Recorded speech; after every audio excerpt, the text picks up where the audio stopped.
विद्यार्थियों, इस कक्षा में आप पढ़ने वाले हैं उपसर्गः, यानी कि व्याकरण विषय के अंतर्गत आप उपसर्ग का अध्ययन इस कक्षा में करेंगे और जानेंगे कि उपसर्ग क्या होते हैं, किसे कहते हैं, या संस्कृत भाषा में उपसर्गों की संख्या कितनी होती है और परीक्षा में किस प्रकार उपसर्गों को लेकर के प्रश्न किए जाते हैं। इन सभी बातों का, इन सभी प्रश्नों का उत्तर आपको इस कक्षा में मिलने वाला है। तो विद्यार्थियों, कॉपी पेन साथ में लेके बैठ जाइए और साथ ही साथ लिखिए। लिखने के साथ ही आप इसको अच्छे से समझिए और ध्यान से देखिए कि किस प्रकार उपसर्ग का जो विषय है वो आपके पाठ्यक्रम में रखा गया है और इससे संबंधित प्रश्न पूछे जा सकते हैं। तो आइए विद्यार्थियों, शुरुआत करते हैं उपसर्गः। यहां पर देखिए कुछ महत्वपूर्ण तथ्य आपके सामने हैं, इनको आप लिखिए और समझिए, ध्यान से समझिए, देखिए कि किस प्रकार यहां पर कहा गया है उपसर्ग के विषय में या उपसर्ग किसे कहते हैं, वो आपको स्पष्ट हो जाएगा। ठीक है, तो आइए शुरू करते हैं। यहां पर देखिए पहला पॉइंट जो है अपना है, येषां शब्दांशानां प्रयोगः धातोः पूर्वं क्रियते ते उपसर्गाः कथ्यन्ते। ठीक है ना, इसका अर्थ क्या हुआ? देखिए, येषां शब्दांशानां प्रयोगः, जिन शब्दांशों का प्रयोग धातोः पूर्वम, धातु के पहले, क्रियते किया जाता है, ते यानी वे कौन? शब्दांश। अब यहां पर देखिए शब्दांशानाम, ये होता है अपने पास में शब्दांश। शब्दांश का मतलब होता है शब्द का अंश, ठीक है ना, शब्द का भाग, ना कि शब्द। ठीक है ना, पूरा शब्द नहीं होता, शब्द का भाग होता है। तो जो उपसर्ग होते हैं वो भी छोटे होते हैं, यानी शब्द के अंश के समान होते हैं। तो वो शब्दांश जो हैं धातु से अगर पहले प्रयोग किए जाते हैं तो ते यानी वे शब्दांश, ठीक है ना, वे शब्दांश उपसर्गः कथ्यन्ते, उपसर्ग कहे जाते हैं। ये बात आपको ध्यान रखनी है। ठीक है ना। अब कैसे? यहां पर देखिए, जैसे कि यहां एक धातु है ज्ञा, ठीक है ना। अब ये कह रहा है, जिसके अनुसार हम यहाँ प्रयोग करके देखते हैं, तो देखिए कह रहा है कि धातु पूर्वम, धातु से पहले।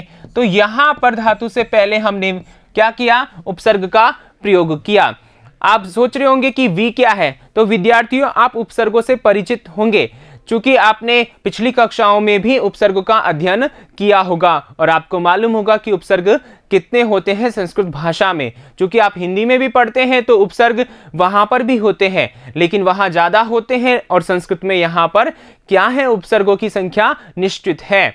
तो यहाँ देखिए वी जो हमने उपयोग किया वो है उपसर्ग, और यहाँ धातु जो है, ठीक है ना, उससे पहले हमने किया। ठीक है।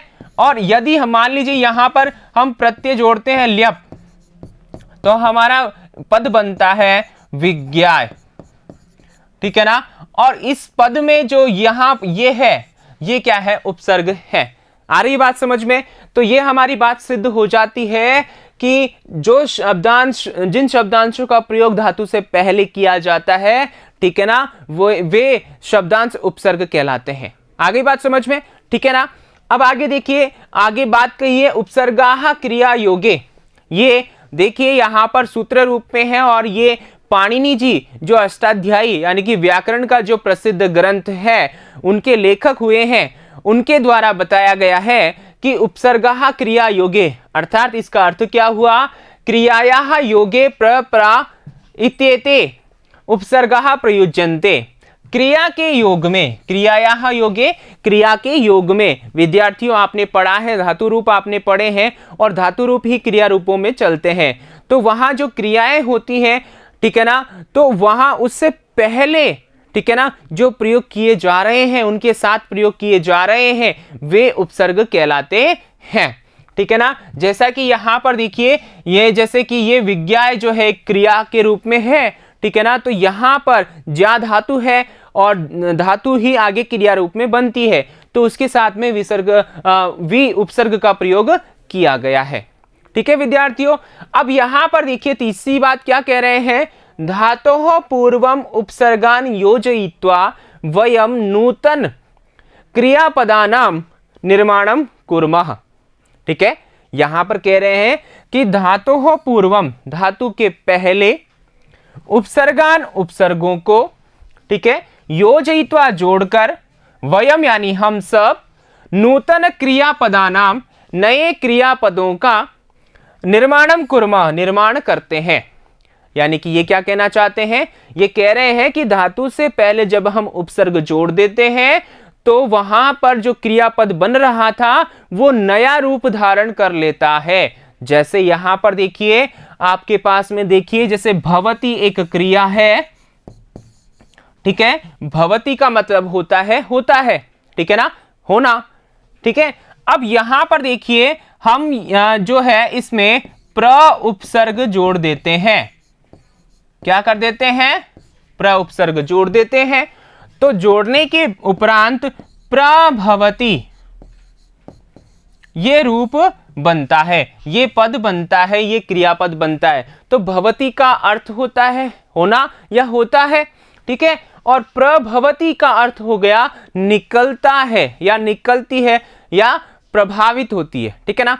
तो यहां प्रभवती का मतलब निकलता, ये अर्थ बदल गया और नया रूप बन गया, ठीक है ना। तो यहां नए क्रियापद बन गया उपसर्ग जुड़ जाने से। आगे बात समझ में।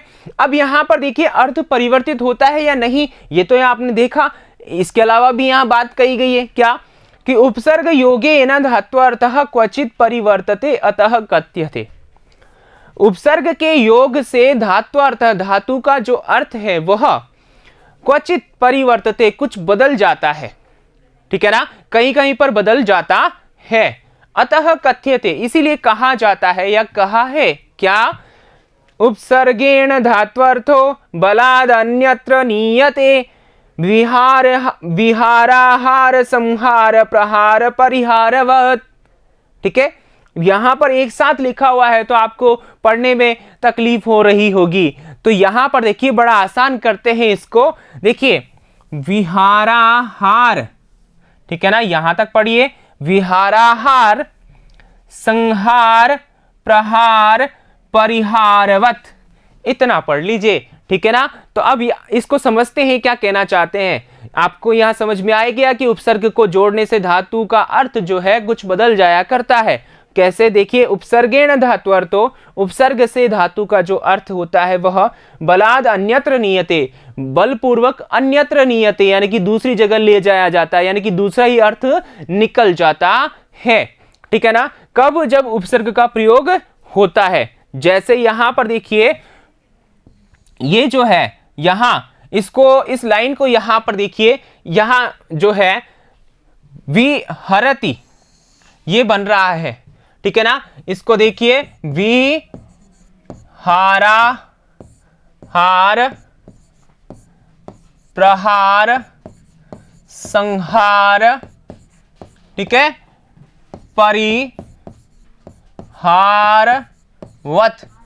यही लाइन थी अपनी, ठीक है ना। यहां पर देखिए विहारा आहार संहार प्रहार परिहारवत, तो ये लाइन हमने यहां पर लिख दी।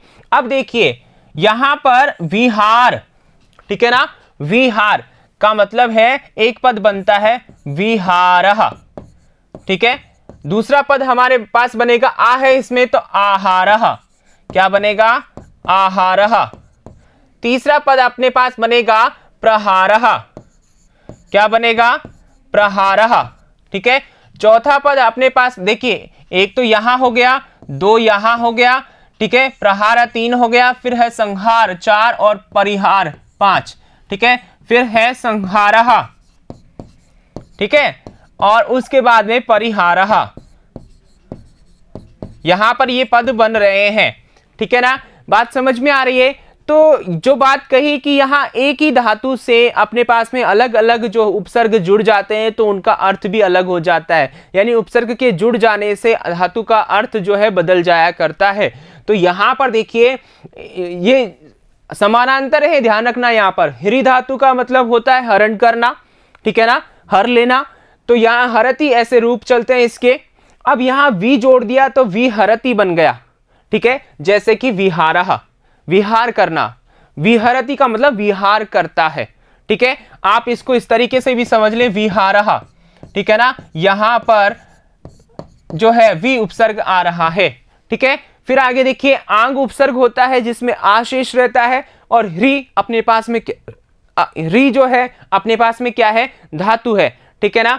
तो क्या हो जाएगा, आहरति, आहरण करता है, ठीक है ना। आहरण का मतलब लेना, ठीक है ना। तो यहां पर क्या हो गया, आहारः, ठीक है ना। ये वाला जो श्लोक के अनुसार जो हमने पद निकाला वो बना आहार। यहां धातु ह्री धातु ही है, ठीक है ना, और उपसर्ग यहां वी था, यहां आंग है, ठीक है। फिर आगे देखिए सम ह्री, ठीक है ना। तो यहां हरति होता है, अपने आप में हरण करता है, लेकिन संहरति संहार करता है यानी मारता है, यह अर्थ हो गया, ठीक है ना। यहां क्या अर्थ हो गया, मारता है, मारता है। और अगर हम बात करें तो यहां संहारः बनेगा, क्या बनेगा, संहारः, ठीक है, समझ में आ रहा है। फिर आगे है प्रहरी और प्रहरी यानी कि ह्री धातु से हरति बन रहा है, तो प्रहरति यानी प्रहार करता है, तो इसका यहां क्या बन जाएगा, प्रहारः, क्या बन गया, प्रहारः, ठीक है। फिर आगे देखिए परिह्री यानी परिहरति, परिहार करता है, छोड़ता है, ठीक है ना, समझ में आ रहा है। परिहारः क्या बन जाएगा यहां पर, परिहारः, ठीक है। उसी प्रकार देखिए उपह्री, ठीक है ना, उपहरति उपहार देता है, तो यहां क्या बन जाएगा, उपहारः। कुछ बात समझ में आ रही है ना आपको। यहां पर देखिए ह्री धातु का एक अर्थ होता है हरना, हरण करना, लेकिन भिन्न भिन्न उपसर्गों के जुड़ जाने से उनका अर्थ परिवर्तित हो गया। जैसे यहां देखिए वि उपसर्ग जुड़ने से विहरति यानी विहार करता है, ठीक है ना। आंग उपसर्ग जुड़ने से आहरति यानी कि लेता है, आहरण करता है। सम उपसर्ग जुड़ने से संहरति यानी संहार करता है या मारता है। प्र उपसर्ग जुड़ जाने से प्रहरति यानी प्रहार करता है, वार करता है, ठीक है। और परि उपसर्ग जुड़ जाने से परिहरति का मतलब परिहार करता है यानी छोड़ता है, ठीक है। और उप उपसर्ग जुड़ जाने से उपहरति यानी उपहार देता है। देखिए यहां पर एक ही धातु है लेकिन उपसर्गों के जुड़ जाने से अन्य अर्थ निकल गए। तो यही जो हमारा श्लोक हमने पढ़ा था ये वाला, तो यही अर्थ देता है कि उपसर्ग के जुड़ जाने से धातु का अर्थ जो है बलपूर्वक दूसरा हो जाता है, दूसरी तरफ ले जाया जाता है, यानी कि बदल जाता है। जैसे कि ये उदाहरण बताया जो आपने यहां इस प्रकार समझा और यहां इस प्रकार समझा। आ गई होगी बात समझ में विद्यार्थियों। तो यहां पर उपसर्ग का अर्थ ऐसे बताया गया है जो कि आपको स्पष्ट हो गया होगा। आपके परीक्षा में उपसर्ग की परिभाषा पूछ सकता है, लेकिन आपको परिभाषा न पूछने के बजाय वो आपसे जैसे ये पद दे दिया और उसमें से उपसर्ग अलग करके बताओ या जोड़ करके बताओ, ऐसे प्रश्न पूछेगा। तो हम जानते हैं ये जो पैटर्न है परीक्षा का या मतलब प्रश्न का वो भी जानेंगे, लेकिन इससे पहले हम ये जान लेते हैं कि उपसर्ग कितने होते हैं और कौन कौन से होते हैं। तो आइए विद्यार्थियों जानते हैं उपसर्ग संख्या। संस्कृते द्वाविंशतिः उपसर्गाः सन्ति। संस्कृत में द्वाविंशति यानी 22, ठीक है ना, कितने 22। ध्यान रखिएगा आपसे पूछा जा सकता है कि संस्कृते कति उपसर्गाः भवन्ति, पंचविंशति, एकविंशति, ठीक है ना, द्वाविंशति, तो वहां आपको द्वाविंशति सही करना है। यथा जैसे प्र परा अप सम अनु अव निस निर दुस दुर वी आंग नि अधि अपि अति सु उत, ठीक है, ये 22 उपसर्ग हो गए। अब यहां पर देखिए प्र जैसे प्रहरति बनता है, प्रभवती बनता है, परा में पराभवती बनता है, अप में अपसरति, सम में संगच्छति संहरति, अनु से अनुगच्छति अनुभवति, अव अवगच्छति, निस से निस्सरति, निर से निर्गच्छति, ठीक है ना। यहां पर देखिए आगे दुस से दुश्चरति, दुर से दुर्भवति दुराचरति, वी से विहरति विचलति, आंग से आगच्छति आवसति। ध्यान रखिएगा विद्यार्थियों, यहां पर जो ये आंग है यहां शेष जो बचता है वो आ बचता है। तो प्रयोग की दृष्टि से जो आपको लिखा हुआ मिलेगा वो आंग नहीं मिलेगा, वो आपको क्या मिलेगा, आ ही मिलेगा। तो ये बात ध्यान रखिएगा। लेकिन जब आप उत्तर लिखें तो वहां आ के बजाय आंग लिखें। आ गई बात समझ में, ठीक है ना। तो क्या हो गया, आगच्छति आवसति, यहां पर आपको आ नजर आ रहा है, ठीक है ना। सब में जो उपसर्ग है वो अलग कलर में आपको नजर आ रहे होंगे। तो यहां पर ये जो आ है वो आंग का है। आ गई बात समझ में, ठीक है ना। ने निवसति, अधि अधिवसति, अधिगच्छति, अपि अप्यस्ति, ठीक है। अति अतिरोहति, सु सुस्वादयति, स्वच्छीकरोति, ठीक है। उत उद्गच्छति, उद्भवति। आ गई बात समझ में। अब यहां एक बात और स्पष्ट कर लेना है आपको कि यहां पर देखिए जो हलंत है उसे हलंत ही रहने दे, ठीक है ना, उसे पूरा ना बनाए। आ रही बात समझ में, जो हलंत है उसे हलंत ही रहने दे। लिखते समय ध्यान रखिएगा, यहां पर दुस है, दुर है, ठीक है ना, और फिर यहां पर उत है, ठीक है ना। तो जो हलंत है उसे हलंत ही रहने दे, ठीक है ना, और जैसा लिखा हुआ है वैसा ही रहने दे। आ गई बात समझ में विद्यार्थियों। तो ये क्या है, आपके पास में 22 उपसर्ग होते हैं और कुछ उदाहरण आपको यहां पर दिए गए हैं, ठीक है ना। और उदाहरण हो सकते हैं, लेकिन आपको पहचानना आना चाहिए। पहचानना कैसे, तो आप देखिए जैसे कि दुष्चरति है यहां पर, ठीक है, या विहरति है यहां पर, ठीक है। तो अभी आपने देखा कि जो एक ही धातु के साथ बहुत सारे उदाहरण बन रहे थे।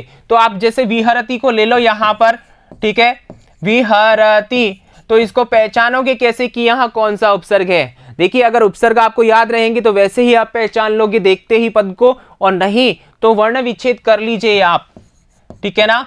क्या कर लेंगे आप, वर्ण विच्छेद कर लीजिए, ठीक है।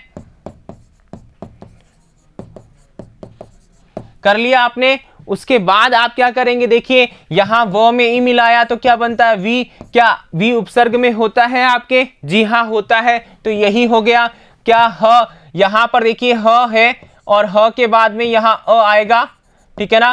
तो र, ठीक है, या हर होता है क्या, नहीं होता, तो इसको रहने दीजिए आप, ठीक है। फिर आगे वैसे ही है, तो यहां पर पता चल गया आपको, ठीक है।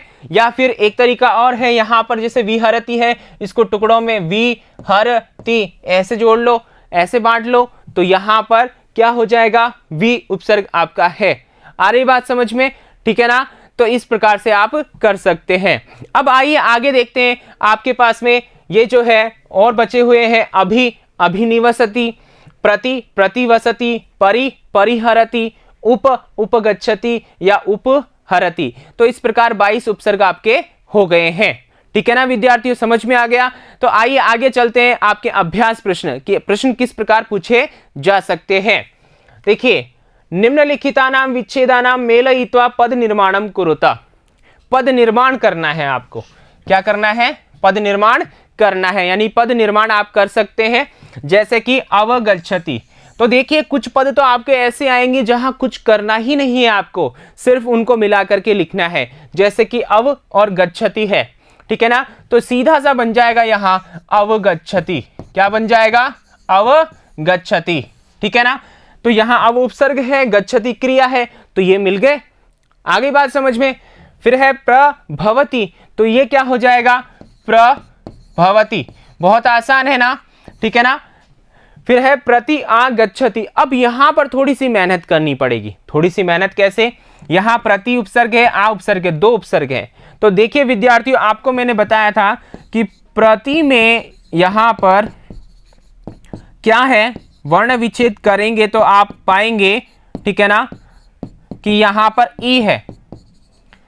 क्या है यहां पर, ई। ई किस में आता है, इक प्रत्याहार में आता है, यानी कि यण संधि है यहां पर, ठीक है। तो यण में यहां इक आ रहा है, तो यण संधि में जो इक आता है उसको यण आदेश होता है, ई को य आदेश होता है। कब होगा ये भी ध्यान रखना, बाद में स्वर होगा तो असमान स्वर होगा, तो असमान स्वर है। तो ऐसी स्थिति में क्या हो गया, यहां पर देखिए ये हो गया, तो जो प्र और आधा तो है, य में आ मिला, या प्रत्या। अब आगे क्या है, गच्छति है, तो गच्छति आप यहां पर जोड़ देंगे, ठीक है, समझ में आ रहा है। तो क्या बन गया हमारा पद, प्रत्यागच्छति, प्रत्यागच्छति। समझ में आ रहा है ना, प्रत्यागच्छति, ठीक है ना।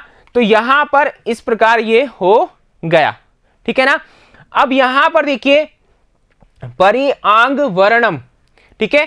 तो इसका क्या हो जाएगा, इसका भी ऐसे ही है, जैसे ई है, यहां आ है, तो ई को क्या हो जाएगा, य, ठीक है ना।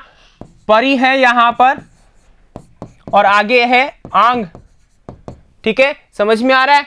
यहां पर देखिए ये जो आ है वह क्या है, वह आंग का ही है, ठीक है ना, लेकिन पूरा नहीं लिखा हुआ, तो ये बातें आपको ध्यान रखनी है, ठीक है। तो यहां आंग है तो यहां क्या हो जाएगा, देखिए प र ई जो है, ठीक है ना, आ है इधर, ई को क्या हो जाएगा य, ठीक है। अब यहां मिलाएंगे तो आप क्या बनेगा, देखिए पर इसके ऊपर या, पर्या, और आगे वर्णम, तो क्या हो जाएगा पर्यावरणम। समझ में आ रहा है आपको, ठीक है, पर्यावरणम, ठीक है। फिर है सम गच्छति। अब यहां पर देखिए आपको बताया था कि म के बाद में अगर व्यंजन आता है तो म को अनुस्वार हो जाता है, तो यहां म के बाद में देखिए अनुस्वार या ग आ रहा है यानी व्यंजन आ रहा है, तो म को अनुस्वार हो जाएगा, और अनुस्वार होगा तो ऐसे बनेगा संगच्छति। समझ में आ रहा है, संगच्छति, ठीक है ना, आ रही बात समझ में। तो ये आपको देखिए इस प्रकार करने हैं जो पद निर्माण करने हैं, ठीक है ना। कहीं पर आपको सीधा ही मिल जाएगा, कहीं पर आपको थोड़ा संधि करनी पड़ेगी, ठीक है ना। तो एक तरीका तो ये है जो आपकी परीक्षा में पूछा जाता है, और एक तरीका यहां पर सीधा सिंपल सा है कि निम्नलिखितेषु पदेषु उपसर्गम पृथक कृत्वा लिखत। जो नीचे पद लिखे गए हैं इनमें से उपसर्ग अलग करके लिखना है, मतलब उपसर्ग बताना है आपको। जैसे कि यहां देखिए अभिहितः, तो यहां जो पहले जुड़ेगा आपको यही थिंक रखनी है कि पहले जुड़ने वाला उपसर्ग होता है, तो उपसर्ग क्या हुआ यहां पर अभी, ठीक है ना, समझ में आ रहा है। फिर यहां विज्ञाय, यहां पर मैंने आपको बताया था, तो यहां क्या है वी, तो ये वी। फिर है संस्मरणम, तो जैसे अभी बताया अपन ने, यहां पर क्या था संगच्छति, तो वहां सम उपसर्ग था, ठीक है, तो यहां क्या हो जाएगा सम। फिर है प्रदाय, यहां पर देखिए प्रदाय में प्र है, प्र उपसर्ग होता है तो प्र। फिर है न्यवेदयत, यहां आपको परेशानी आएगी, तो यहां परेशानी आएगी तो मैंने आपको कहा था कि वर्ण विच्छेद कर ले, तो यहां पर देखिए न य, ठीक है ना, य में अ है, फिर आगे व में ए है, और ए के बाद में द है, द में अ है, फिर य है और अ है और त है। आ रही बात समझ में, इतना कर लिया, लेकिन हमें शुरू में ही ढूंढना है क्योंकि उपसर्ग तो शुरू में ही मिलेगा, तो आगे जाने की जरूरत ही नहीं है। यहां पर देखिए न है य है, तो देखिए य के बाद में स्वर है, पहले आधा व्यंजन, उसके बाद में यण, और उसके बाद में क्या है स्वर है। तो आपने संधि में पढ़ा था, यण संधि में आपको ध्यान होगा, तो उल्टा करेंगे हम, इसको ई कर देंगे, ई कर दिया, तो यहां आगे क्या है न, अब दोनों को मिलाएंगे तो क्या बनेगा नी। तो क्या नी उपसर्ग में आता है, जी हां आता है, तो हमारा उपसर्ग क्या हो गया नी। क्या और भी उपसर्ग है यहां पर देखेंगे तो यहां पर आपको पता चलेगा अव, ठीक है, लेकिन अव के बाद में क्या आ रहा है ए आ रहा है, तो अवे तो होता नहीं है, अव ही होता है, ठीक है ना, तो ये उपसर्ग नहीं हुआ, तो हमारे पास एक ही उपसर्ग है। समझ में आ गया। वैसे यहां देखिए प्रत्यक्षम, तो देख के ही पता चल गया होगा क्या होना चाहिए, प्र है, तो प्र उपसर्ग नहीं है विद्यार्थियों यहां पर। यहां देखिए प, ठीक है, प में आगे क्या है र, र में आगे क्या है अ, फिर त, ठीक है, फिर आगे क्या है अपने पास में य, और य में अ। आगे मत जाइए, बस यहीं रुक जाइए।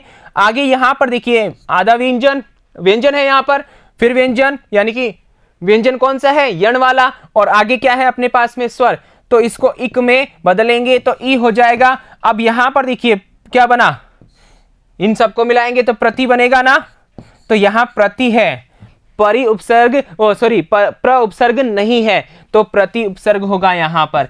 यह बात आपको अच्छे से समझ में आ जानी चाहिए। तो यहां पर वर्ण विच्छेद करके भी हम पता कर सकते हैं, और अगर सीधा पता लग रहा है तो वो भी, लेकिन यहां प्र समझ लेना गलत होगा। आ गई बात समझ में। तो देखिए यहां पर हमने क्या देखा कि उपसर्गम पृथक कृत्वा लिखत, उपसर्ग पृथक करके लिखना है, अलग करके लिख दिया। यही बात ऐसे भी हो सकता है कि उपसर्ग और प्रकृति को अलग अलग करके लिखें। प्रकृति का मतलब पद में धातु है या प्रातिपदिक है, ठीक है ना। तो यहां पर अगर ऐसा पूछे तो यहां जो भी धातु होगी वो आगे करके लिख देंगे, या पद लिख देंगे आपका हितः, ठीक है, विज्ञाय में ज्ञाय लिख देंगे, ठीक है। फिर आगे देखिए संस्मरणम में स्मरणम, ठीक है, फिर प्रदाय में दाय, और उसके बाद में निवेदयत में आगे वेदयत,